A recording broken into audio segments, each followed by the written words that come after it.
Bismillahirrahmanirrahim. Assalamualaikum warahmatullahi wabarakatuh. Perkenalkan, nama saya Gufron Maulal Izi, NPM 23230303. Di pagi hari ini saya akan mewawancarai guru saya saat saya masih duduk di Madrasah Aliyah Sunan Kalijaga Bawang. Di sini ada Bapak Fathul Mujib, guru penjas dari kami dulu. Tolong perkenalkan dulu. Siap. Terima kasih waktunya. Nama saya Fathul Mujib. Kebetulan saya yang mengajar Gufron Maulal Izi di Madrasah Aliyah Sunan Kalijaga Bawang. Langsung saja ke pertanyaan yang pertama. Siap. Apakah latar belakang pendidikan Anda? Selain dari di afternoon school, tahu nggak itu? Nggak tahu, Pak. Sekolah sore. Tahu ya.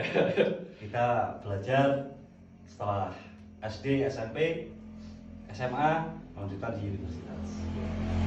Apakah Anda memiliki sertifikasi atau kualifikasi khusus dalam bidang pengajaran tertentu? Memiliki. Apakah Anda secara teratur mengikuti pelatihan atau workshop untuk meningkatkan keterampilan pengajaran Anda? Iya.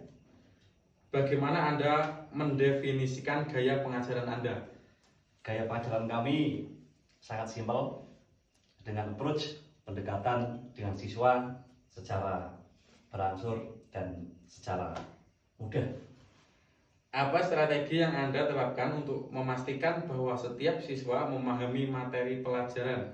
Ambil dari satu contoh, siswa yang menonjol sangatlah dapat kita pilih dan juga dapat kita pilih karena dengan materi tersebut yang kita sampaikan berarti dia sudah benar-benar untuk menguasai dan benar-benar untuk mempraktekkan.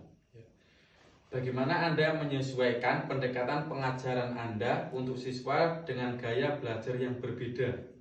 Dengan belajar yang berbeda, kita terbiasa belajar untuk di luar karena untuk di dalam kadang-kadang kan siswa juga mempunyai rasa yang penat, bosan dan jenuh. Jadi kita mengikutilah, kita mengalir belajar untuk di luar atau di lapangan. Bagaimana Anda menciptakan lingkungan kelas yang mendukung pembelajaran? Lingkungan yang mendukung, yang satu sangat mendukung, selain dari guru untuk menargetkan daripada materinya, juga siswa dan juga materi yang kita sampaikan harus sesuai apa takaran yang mereka harapkan. Apa strategi Anda untuk mengelola perilaku siswa yang tidak sesuai? Ini bisa dikatakan zona yang sungkan ini ya, karena ya itu tadi yang di atas kita garis bawahi dengan pendekatan sesuai dengan hobi dan sesuai apa yang dicita-citakan oleh siswa. Bagaimana Anda merencanakan dan melaksanakan disiplin di dalam kelas? Itu udah bukan rencana lagi, itu harus praktek real, karena dengan disiplin, dengan waktu yang kita tentukan, itu kita bisa dapat melihat siswa yang mana sih untuk kegiatan belajar dan tidaknya dari situ.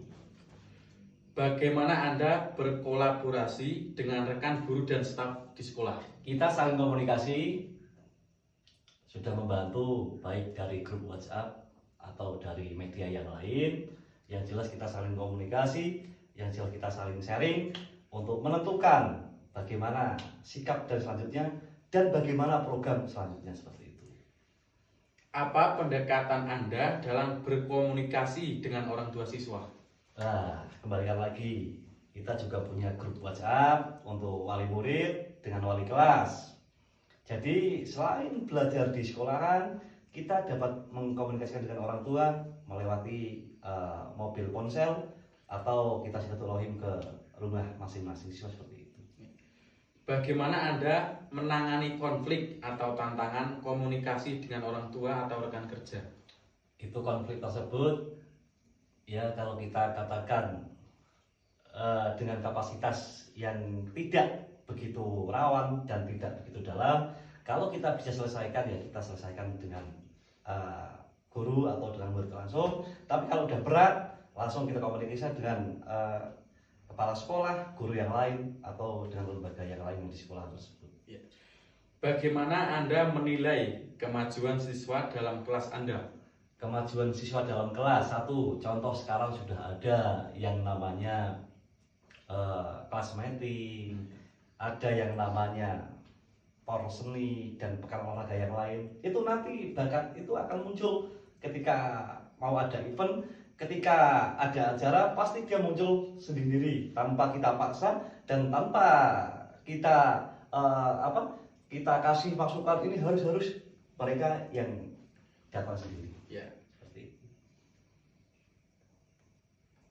Apa tindakan Anda jika siswa mengalami kesulitan belajar? Untuk siswa tersebut mengalami kesusahan dalam belajar atau bisa dikatakan dengan siswa yang malas gitu ya. Ya. Yang pertama kita tanyakan dulu, mau seperti apa sih?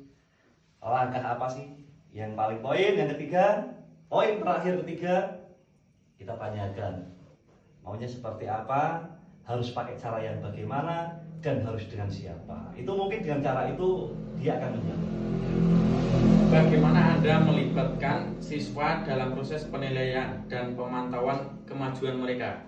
Untuk proses atau kita nilai, ya itu tadi kita lihat dari event-event sekolahan, gerak dan gerik mereka seperti apa, efisiensi daripada pemikiran, hobi yang disalurkan seperti apa, itu mungkin bisa dikatakan untuk bisa menjaring siswa tersebut seperti itu. Apakah Anda terlibat dalam kegiatan ekstrakurikuler atau kegiatan di luar jam sekolah? Saya terlibat selain menjadi ketua Karang Taruna, jadi tidak hanya saya pribadi, untuk anak-anak juga saya terapkan. Yuk kita berbaur dengan masyarakat. Adanya acara di desa, contoh sore-sore mau olahraga, takraw, badminton, volley, sebagainya, kita berbaur, kita bermasyarakat, bersama-sama berlatih dan belajar. Bagaimana Anda mengintegrasikan teknologi dalam pengajaran Anda?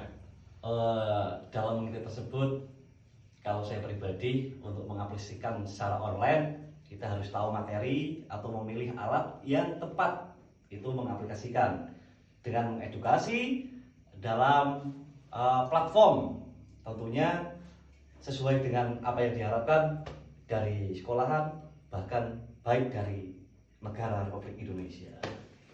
Apakah Anda memiliki ide atau pembelajaran berbasis proyek-proyek inovatif yang telah Anda terapkan dalam kelas? Insya Allah dalam tahun ini akan kita selesaikan dan akan kita praktekkan. Silakan ya. Oke, siap.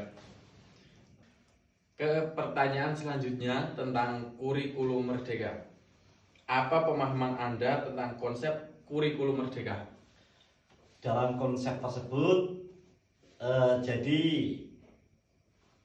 berfokus pada pembelajaran yang lebih fleksibel dan juga mendalam dengan memberikan leluasa ya, jadi dengan pergerakan yang bebas leluasa kepada guru untuk menyesuaikan pembelajaran dan minat para siswa, seperti itu kalau menurut saya.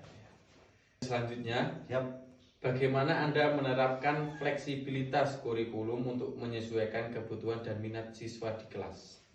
Memberikan sebuah kebebasan untuk para siswa untuk menciptakan satu inovasi, bakat juga yang mana kita tidak terpacu pada buku dan teks yang kita utamakan pada proyek-proyek dalam platform sebuah pembelajaran tersebut. Bagaimana Anda mengintegrasikan teknologi dalam proses pengajaran sesuai dengan prinsip kurikulum merdeka? Jadi kita harus memanfaatkan alat-alat digital dengan contoh aplikasi atau platform online, juga perangkat keras. Dalam hal ini untuk menciptakan juga untuk meningkatkan pembelajaran yang fleksibel, pembelajaran yang interaktif, pembelajaran personal dan juga relevan. Apa tantangan utama yang Anda hadapi dalam menerapkan kurikulum merdeka?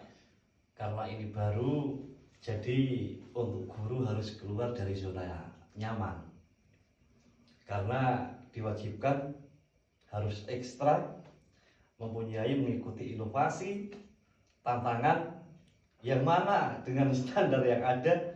Jadi secara tidak gampang dan tidak mudah harus mengikuti, harus mencari inovasi-inovasi yang terbaru, dan inovasi itu harus dicari dengan karakter dan dengan apa yang diterapkan dengan standaritas dari negara.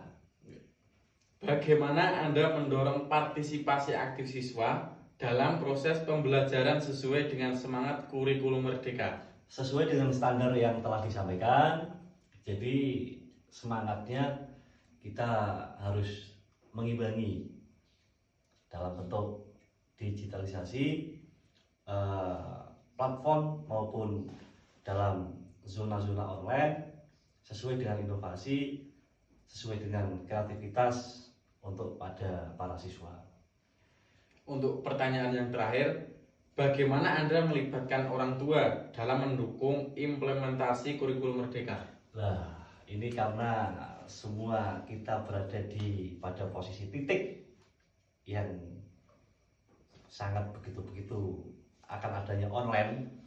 Jadi kita harus memanfaatkan dengan contoh mobil ponsel, komputer, kita dengan baik kita maksimalkan, kita pantau bersama untuk dalam menciptakan sebuah pembelajaran dengan program dari negara kita ini, yaitu di kurikulum Merdeka tidak lepas untuk digitalisasi untuk negara bahkan dunia.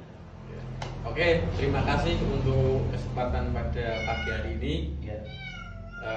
Kurang lebihnya mohon maaf. Wassalamualaikum warahmatullahi wabarakatuh.